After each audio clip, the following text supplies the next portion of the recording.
નાની હતી ત્યારથી obviously because I have grown up in theatre, આમ મુકેશ અંકલ અને બધા અંકલ અને આંટી બધા હોય ને, ઓલ ધ લેજેન્ડ્સ ઓફ થિયેટર, એટલે આઈ વોઝ વેરી લકી કે I was in that environment and in that atmosphere. એટલે મારે માટે Mukesh uncle was always like you no one of the senior actors, કારણ કે અપ્પાને દર્શન અપ્પા કરતાં પણ એ વધારે સિનિયર હતા. એટલે પછી then I knew him more as Vipra's father, because Vipra did so many plays with Appa, about 4-5 plays she did with Appa. મારું પહેલું નાટક એ વિપ્રાની સાથે હતું, so it was you know Vipra's dad Mukesh uncle and all that.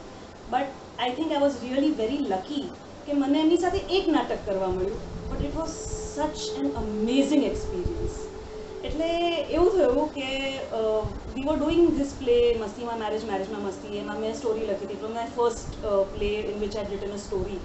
તો એમાં એવો એક role હતો જે it was only 2 scenes but it had a very big impact. એટલે એમાં એવું હોય છે કે લાઈક હું જે રોલ કરતી હતી એ છોકરીના બાયોલોજિકલ ફાધર એક બીજા નીકળે છે, લાઈક એના પેરેન્ટ્સ, એટલે અપ્પા અને Firoz uncle are the parents, but there is another biological father. So I really wanted somebody who was very well known and somebody who would, you know, તરત audience ઓળખી જાય કે આ કોણ છે. You know, when you have like Mukesh Ambani entering the room, you don't need to introduce him, you know, એ ટાઈપના કોઈક actor. But obviously we felt કે who is going to do આવો 10 મિનિટનો રોલ, 2 જ સીનવાળો રોલ, કોણ કરશે? એટલે we did the play. But circumstances happened and stuff happened where અમારો સન્ડેના તેજપાલનો એક શો હતો, અને from the next show we did not have the actor who was going to play that role.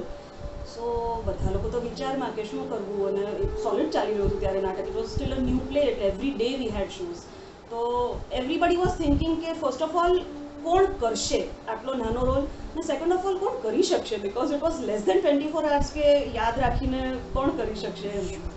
અને આમ again like somebody who is a senior actor, a big actor, કોણ who will do it? એટલે પહેલાં તો વી વર thinking કે કરી શકવું પણ જોઈએ ને, somebody should have that memory and that this thing. અને મુકેશ અંકલની memory, photographic memory was legendary at the time. So all the grown ups like Firoz uncle and Pravin uncle and all thought of asking him કે was he available first of all to do it, was he willing to do it. We knew he would be able to do it, એમ તો કંઈ સવાલ જ નહોતો, but he should be willing also and he should be available also two do it. Luckily for us A free હતા ત્યારે, અને એમણે હા પાડી. અને મોર ઇમ્પોર્ટન્ટલી હી આસ્ક્ડ મી કે what is the character.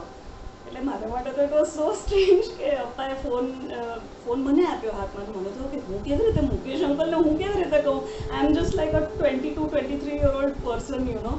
But એમણે એકદમ, મેં જે કેરેક્ટર એક્સપ્લેન કર્યું એમણે એકદમ સાંભળ્યું, હી ટુક ઇટ ટુ હાર્ટ, અને હી brought that character so alive કે મારા like the character that I had in my mind's eye for that character, he brought it to life completely. And I was extremely lucky કે મને એમની સાથે એક scene કરવા મળ્યો છે. it was practically just him and me. અને આટલા તમારી કરિયરની શરૂઆતમાં તમને આવા એક્ટરની સાથે તમને આવો સીન કરવા મળે, એટલે it was such a great learning experience. and he was such a generous actor કે he let me take whatever attention that was there on my character at that point, you know.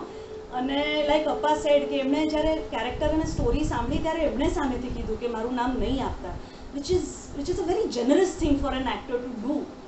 એટલે from then, like you know, he was part of the play. અને but more than him as an actor, I think what I'll always remember is him as a person. કારણ કે એ છે ને ટૂરોમાં એટલી મજા કરતા અને બધાને એટલી મજા કરાવતા. મને ખબર છે કે બધા છોકરાઓની સાથે રાઇફલ ક્લબમાં અમે લોકો લાંબી લાંબી ટૂરો કરતા હોઈએ તો he used to teach the boys who did not know how to swim, he used to teach them swimming, અને બેડમિન્ટન રમતા અને એવું બધું કરતા. અને વેરી હેપી ગો લકી, બધાની સાથે જોક કરે, મજા કરે. અને never once did he feel like you know કે એમનો આવો, it was a small role but he was having so much fun with the whole team. અને આઈ રિમેમ્બર વન ટાઈમ કે one of my very this thing memories of very loving memories of Mukesh uncle is that કે અમે very soon after he joined the play અમારે દુબઈની એક tour હતી. અને એ ટૂરમાં it was we had a day extra, એટલે અમે લોકોએ ડિસાઇડ કર્યું કે we do the Dubai safari and all. તો ત્યાં છે ને like of to the side એક સેન્ડ ડ્યુનની ઉપર એક there was something called sand boarding where you take like a board and you go down and everything. અમે લોકો બધા ત્યાં ઉપર, અમે લોકો બધી ખાસ કરીને છોકરી were also nervous કે અરે this is very scary, you know, કે કેવી રીતે કરીએ ને બધું. મુકેશ અંકલ એટલામાં ઉપર આવ્યા And he went, he did it, he just did that whole sandboarding thing 2 or 3 times. And at that time I saw him and I was like, this is how cool I want to be. This is what I want to be like, એટલે even I joined and even I did it, and it was so athletic and it was so cool. એટલે બહુ જ મજા આવી એમની સાથે આવા બધા એક્સપિરિયન્સીસ શેર કરવાની.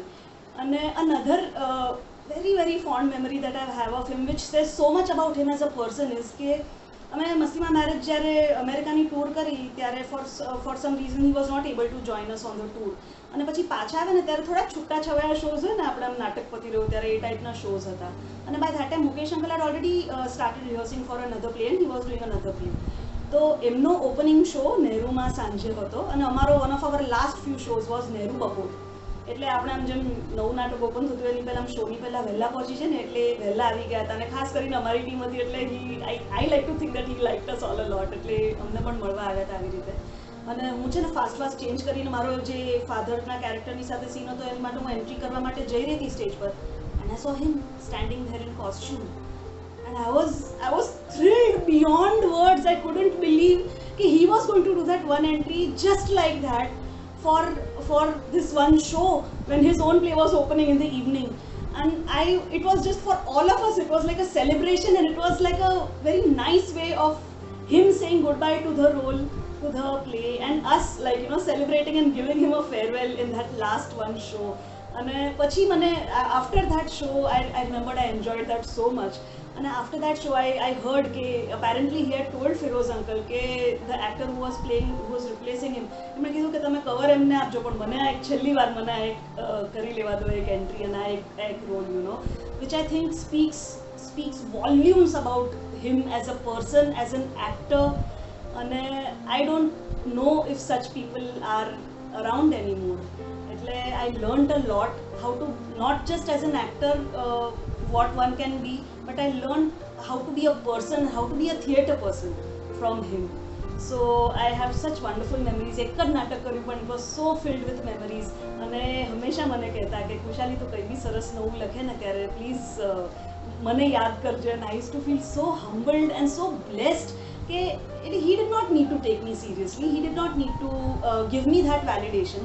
પણ એમને હું આટલી એમનાથી યંગર અને આટલી જુનિયરને પણ એમને એટલા રિસ્પેક્ટથી અને સિરિયસલી એમણે મને લીધી. So I thought that was really very very generous of him to do that. And it is that means he was such a great person. And I have missed him so many times. મેં ઘણીવાર અમુક subjects લખ્યા ને બધું કર્યું ત્યારે હું દર વખતે અપ્પાને કે અપ્પામાં મુકેશ અંકલ હોત તો કેટલી મજા આવી હોત, કે I really miss him so much. So Mukesh uncle, you are very very highly missed.